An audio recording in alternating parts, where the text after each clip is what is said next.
ನಮಸ್ಕಾರ. ಘಟಕಗಳು ಮತ್ತು ಸಾರ್ವಜನಿಕ ಸ್ಥಳಗಳಲ್ಲಿ ಇತ್ತೀಚಿನ ದಿನಗಳಲ್ಲಿ ಅಗ್ನಿ ಅವಘಡಗಳು ತುಂಬ ನಡೆಯುತ್ತಾ ಇದೆ.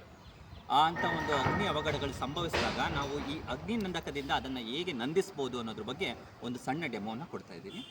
ಇದನ್ನು DCP ಅಂತ ಕರೀತಾರೆ, ಅಂದರೆ ಡ್ರೈ ಕೆಮಿಕಲ್ ಪೌಡರ್ ಇರುವಂಥ ಒಂದು ಅಗ್ನಿ ನಂದಕ. ಬೆಂಕಿ ಉರಿತಾ ಇರುವಂತಹ ಒಂದು ಸ್ಥಳಕ್ಕೆ ನೇರವಾಗಿ ನಾವು ಈ ಪೈಪ್ನ ಹಿಡಿಬೇಕಾಗತ್ತೆ. ನೋಡಿ, ಇಲ್ಲಿ ಕಾಣಿಸ್ತಾ ಇದೆಯಲ್ಲ ಈ ಲಾಕ್ನ ಫಸ್ಟ್ ನಾವು ತೆಗಿಬೇಕು. ಈ ಲಾಕ್ನ ತೆಗೆದಲೆ ನಾವು ಇದನ್ನು ಯೂಸ್ ಮಾಡಲಿಕ್ಕೆ ಆಗೋದೇ ಇಲ್ಲ. ಈ ಲಾಕ್ನ ಓಪನ್ ಮಾಡಿದ್ಮೇಲೆ ನೋಡಿ, ಇದು ಓಪನ್ ಆಗುತ್ತೆ. ನಾವು ಇದನ್ನು ಪ್ರೆಸ್ ಮಾಡ್ಬೋದು. ಈ ಪ್ರೆಸ್ ಮಾಡಿ ಈ ಪೈಪಿಂದ ಜ್ವಾಲೆ ಉರಿತಾ ಇರುತ್ತಲ್ಲ, ಆ ಜ್ವಾಲೆಗೆ ನೇರವಾಗಿ ನಾವು ಹಿಡಿಯೋದ್ರಿಂದ ಅದು ಬೆಂಕಿ ನಂದು ಹೋಗುತ್ತೆ. ಮತ್ತು ಇದ್ರದ್ದು ಇನ್ನೊಂದು ಮೇಯ್ನ್ ಕಾನ್ಸೆಪ್ಟ್ ಏನಂದರೆ, ಇದನ್ನು ಒನ್ ಟೈಮ್ ಅಷ್ಟೇ ನಾವು ಯೂಸ್ ಮಾಡೋಕ್ಕಾಗೋದು. ಒಂದು ಸತಿ ಇದು ಓಪನ್ ಆಯಿತು ಅಂದರೆ ಅಲ್ಲಿಗೆ ಮುಗೀತು. ಈಗ ಅರ್ಧ ಯೂಸ್ ಮಾಡೋಣ, ಇನ್ನು ಅರ್ಧ ಆಮೇಲೆ ಯೂಸ್ ಮಾಡ್ತೀವಿ ಅನ್ನೋಕ್ಕಾಗೋದಿಲ್ಲ. ಒಂದು ಟೈಮ್ ಇದನ್ನು ಓಪನ್ ಆಯಿತು ಅಂದರೆ ಯೂಸ್ ಆಯಿತು ಅಂತಲೇ ಅರ್ಥ. ನೋಡಿ, ಇವಾಗ ಬೆಂಕಿ ಉರಿತಾ ಇದೆ. ಅದನ್ನು ಆಗಲೇ ಕೊಟ್ಟಂಥ ಡೆಮೋನ ಈಗ ಉಪಯೋಗ ಮಾಡೋಣ. ನೋಡಿ, ಇಲ್ಲಿ ಕಾಣಿಸ್ತಾ ಇದೆಯಲ್ಲ ಈ ಫಸ್ಟು ಲಾಕ್ನ ಲಾಕ್ನ ತೆಗೆದ್ಮೇಲೆ ನೋಡಿ ಇದು ಬರುತ್ತೆ.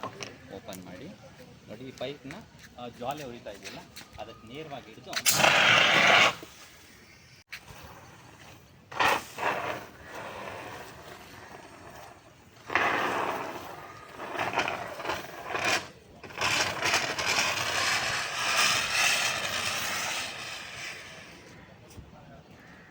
ನೋಡಿ, ಅಗ್ನಿ ಸಂಪೂರ್ಣವಾಗಿ ನಂದೋಯ್ತು.